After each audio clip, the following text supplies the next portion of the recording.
Hello folks, this is Sultan and today's video is about the Telegraph's article in which wildlife charities are claiming that the British countryside is racist. Yes, I know, racist. One of the most favorite accusations of far-left ideologues towards pretty much every white person on earth. Why do they do this? Why do they hate their country, culture, people so much that they have to invent baseless accusations like this? Look, to be honest, I'm not so sure.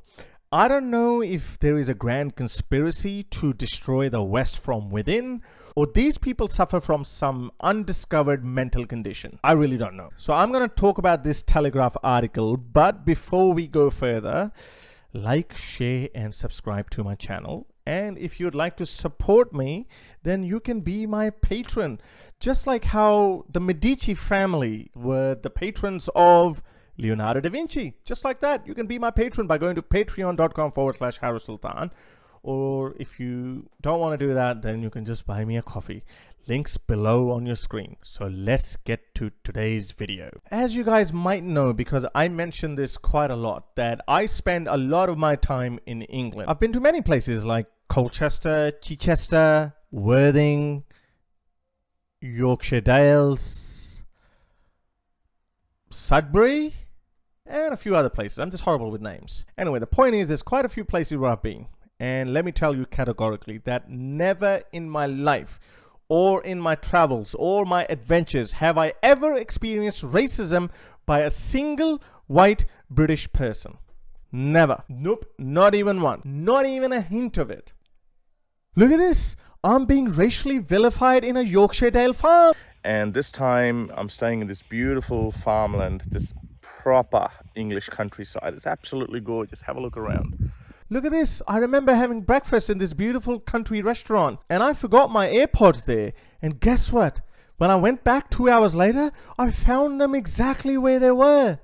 How dare we leave the British countryside so safe? Let's bring in people here as well and let's ruin it like other major British cities. Look at this. Here I am in Buxton. All right, people. So I've driven all the way from Brighton to Buxton to meet my idol and hero, Richard Dawkins. Look, I'm being attacked by evil white people. Look, help, I'm being racially vilified.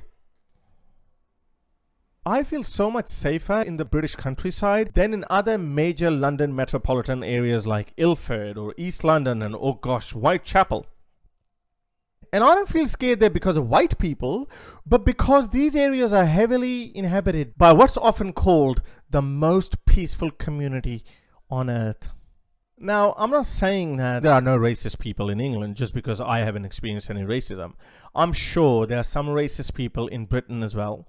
But their number is so minuscule that it cannot be classified as a problem. But who's going to tell this to these Wokistanis who are hell-bent on destroying their culture and country? It's a peculiar mindset in which they are trying to convince themselves of their own compassion.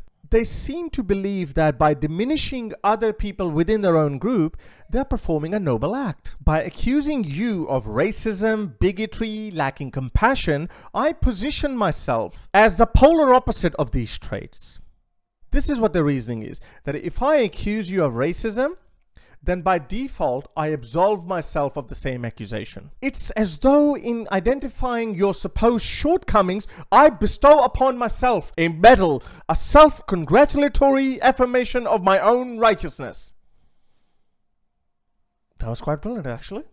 Anyway, let me read you something from this silly article by the Telegraph. The country's green spaces are governed by white British cultural values, and the perception that the countryside is a white space that prevents people from other ethnic backgrounds from enjoying the outdoors. You know what, my dear Wokistanis? I don't want you to speak on my behalf because you want to feed your own self-righteous ego or whatever condition you're suffering from. I couldn't care less. But when you use other ethnic backgrounds to push forward your agenda, I'm going to have a problem with it because you antagonize otherwise perfectly normal British people who have no problems with other ethnic backgrounds, even though they should have it when these people are acting like animals in their own neighborhoods. But Besides that, these guys are perfectly normal. They tolerate so much. And you want to accuse them of racism and bigotry? You want to claim that people are scared to go to these countryside green spaces because there are too many white people? You are antagonizing people to the point where they will no longer care about accusations like racism and bigotry. And you know what's going to happen then? The real racist people will also start hiding behind, I'm not racist, these guys accuse everyone of racism. When you overuse slurs, insults, accusations, then people stop taking them seriously. We are already starting to see the effects of you overusing terms like racism, Islamophobia, bigotry, transphobia, etc. I'm also sick of being silenced for fear of being accused of, say, transphobia. Do you know what I think of it now? I'm not going to shut up. And if you're going to needlessly and falsely accuse me and demonize me, then so be it. Go throw whatever accusation you want. I don't care anymore. And that's exactly what you're doing with British people. And let me state this. I have been to many green spaces in the British countryside. And as the article says, the perception, the same perception that there are more white people in the British countryside makes me want to go there more often. Because I find that the white people are far more polite, respectful, cultured, and non-racist as compared to some other communities. They don't threaten to behead me for insulting Christianity. I don't see them littering. I don't see any violent crimes. I don't see men harassing women. I don't see any of that you see in London metropolitan regions. So this perception that the British countryside is mostly white and that discourages people from other ethnic backgrounds to go there, then maybe it's a good thing. And I hope that it stays that way so we don't lose the British countryside as we have lost London or Bradfordistan and of course Birmingham Sharif. Look at this next stupid line. It states, cultural barriers reflect that in the UK, it is white British cultural values that have been embedded into the design and management of green spaces and into society's expectations of how people should be engaging with them. What the hell do you want? Have you ever seen a park in Pakistan or any of these other third world countries? I don't believe you would want Pakistan's cultural norms when it comes to behaving in a park replicated in your parks. If these British standards are disregarded, then soon you will see piles of rubbish in your green spaces. You will see sexually frustrated young men harassing women. Do you want with me? Do I want you? Do you want with me sex today? No, I don't want sex with you today, no. Fucking dirty bastard.